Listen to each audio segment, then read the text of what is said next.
Men nu skal I høre historien om Loppen og professoren.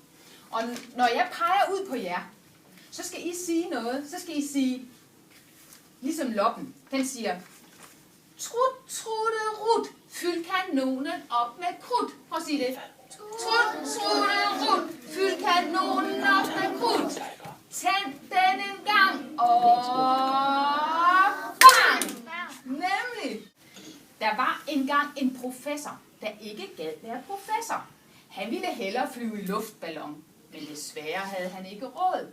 Han havde kun råd til at købe en lille bitte loppe, og så måtte han jo lave et loppecirkus i stedet for. Loppen lærte at lave saltomortaler og gå på loppeline og jonglere. Til sidst lærte den at skyde en lille kanon af, mens den råbte med sin tynde stemme. Trut, trutte, rut, fyld kanonen op med krudt. Tænd den en gang, og godt. Folk over hele landet læste om Loppen eller så den i fjernsynet, og Loppen var meget stolt. Tænk, at man kan blive så stor og berømt, når man er så lille, jublede den og øvede sig endnu mere. Professoren tog den med på markeder og slotte og paladser, og Loppen fyrede kanonen af og råbte, trut, trutte, rut, fyld kanonen op med krudt. Tænd den en gang, Nå, snart havde de besøgt alle de lande, de kendte, men de havde aldrig været i et fremmed land. Så de hoppede på et skib og sejlede, til de kom til et land uden tv, eller aviser, eller telefoner. Der boede kun en masse vilde mennesker, og en konge og en dronning med deres prinsesse på 6 år. Det var prinsessen, der bestemte over dem alle sammen, for hun var så vild og uartig, at hun havde helt taget magten fra sin far og mor. Da hun hørte om Loppen og professoren, inviterede hun dem op til slottet, hvor Loppen fyrede kanonen af og råbte, trut, trutte, rut, fyld kanonen op med krudt. Tænd den en gang, Prinsessen blev straks forelsket.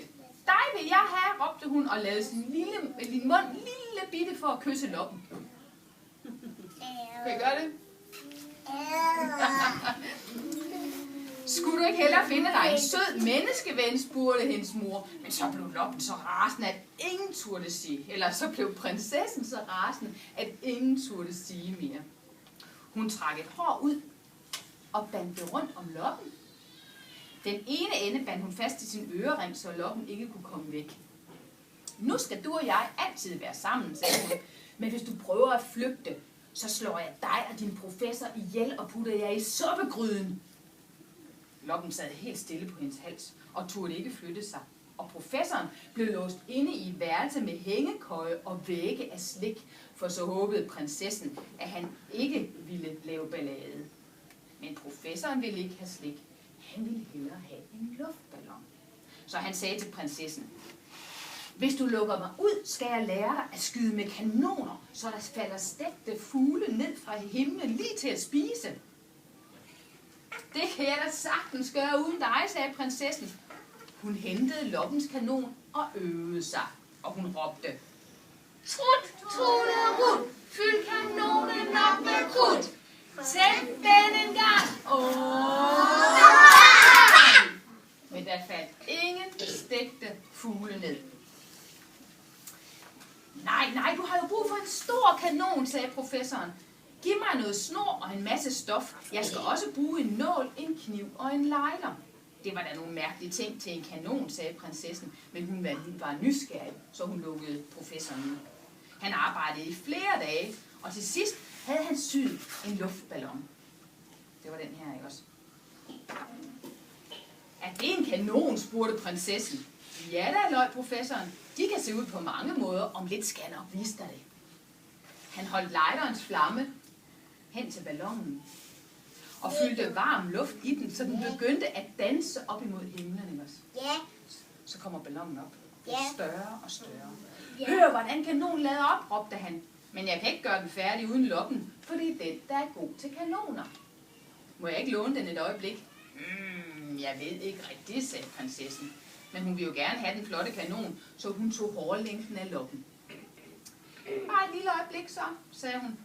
Loppen sprang straks op til professoren, som skar rebet over, der holdt ballonen fast til jorden. De steg højt til værs og fløj væk, mens prinsessen bandede og skreg efter dem. Men Loppen vinkede bare ned til hende og råbte: Trut, trutte, fyld kanonen op med krudt. Tænd den en gang. Sådan.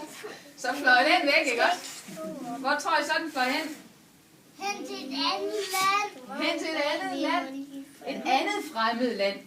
Uden tv og aviser. Og telefoner. Hvad ville I gøre, hvis I skulle bo i et land, hvor I ikke havde tv og telefoner? Så ville vi lave en luftballon. Ja, fint. Vil I så lave en luftballon? Ja. Og kan I huske, hvordan man byggede en luftballon? Syg. Man syede den af hvad? Hvad syr man den af? Af stof. Af stof.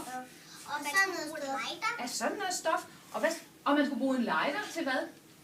Til at tænde den op med. Til at tænde den op med. Og man skal mere luft i. Ja, det er rigtigt. Og man skulle bruge snore. Det er rigtigt. Til at sætte i luftballonen, så har vi snart det hele, ikke også? Og så pustede man den op. Og hvad skulle man sætte nedenunder, så man kan flyve i den egentlig? En kurv. En kurv.